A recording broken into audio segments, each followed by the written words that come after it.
বাংলাদেশের দিকে নজর রাখবো। বাংলাদেশ থেকে পড়ুয়ারা ফিরছেন। 778 পড়ুয়াকে ভারতে ফেরানো হয়েছে কেন্দ্রের তরফ থেকে এবং একে একে কিন্তু পড়ুয়ারা ফিরতে শুরু করেছেন। অনেকেই ফিরেছেন, আরো অনেকে ফিরছেন।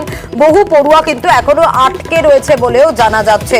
আরো বিস্তারিত অবশ্যই জানবো মৈত্রেয়ীর কাছ থেকে। মৈত্রেয়ী, কি জানা যাচ্ছে? কতজন পড়ুয়াকে কেন্দ্রের তরফ থেকে ফেরানো হলো, কতজন আটকে রয়েছে বা বিদেশ মন্ত্রকের তরফ থেকে কি বিবৃতি দেওয়া হলো?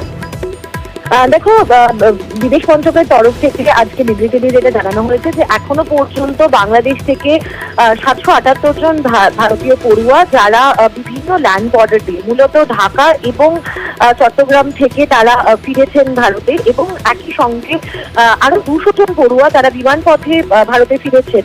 কিন্তু এখনো প্রায় 4,000 পড়ুয়া বাংলাদেশের বিভিন্ন বিশ্ববিদ্যালয়ে যারা পড়াশোনা করছিল তারা এই মুহূর্তে বাংলাদেশে আটকে রয়েছেন, এবং তারা যাতে সুস্থভাবে ফিরতে পারেন বা তারা যাতে নিরাপদ থাকেন সেই সমস্ত দিকে কিন্তু দেখা হচ্ছে বলে ভারতীয় দূতাবাসের তরফ থেকে জানানো হয়েছে।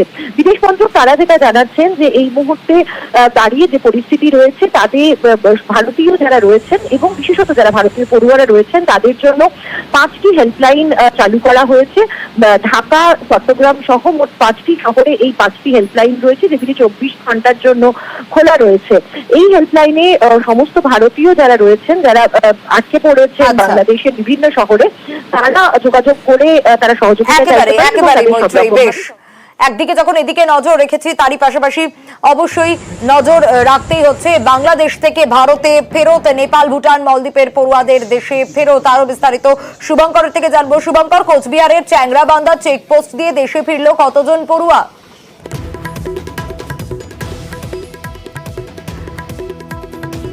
শুভঙ্কর রয়েছেন আমাদের সঙ্গে। শুভঙ্কর, কোচবিহারের চ্যাংরাবান্ধা চেকপোস্ট দিয়ে দেশে ফিরলো এখনো পর্যন্ত কত পড়ুয়া?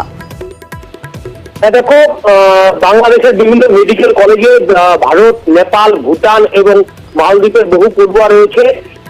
গত কয়েকদিন ধরে বাংলাদেশে যে অশান্তির খবর ঘটনা ঘটে এবং তারপর থেকেই চ্যাংরাবান্ধা ইমিগ্রেশন চেকপোস্ট দিয়ে সেই সব পড়ুয়ারা এদেশে আসতে শুরু করেছে। গতকাল 33 জন আছে এবং আজ সকালে 13 জন, মোট 46 জন, 2 দফায় 46 জন পড়ুয়া ভারতে এসেছেন।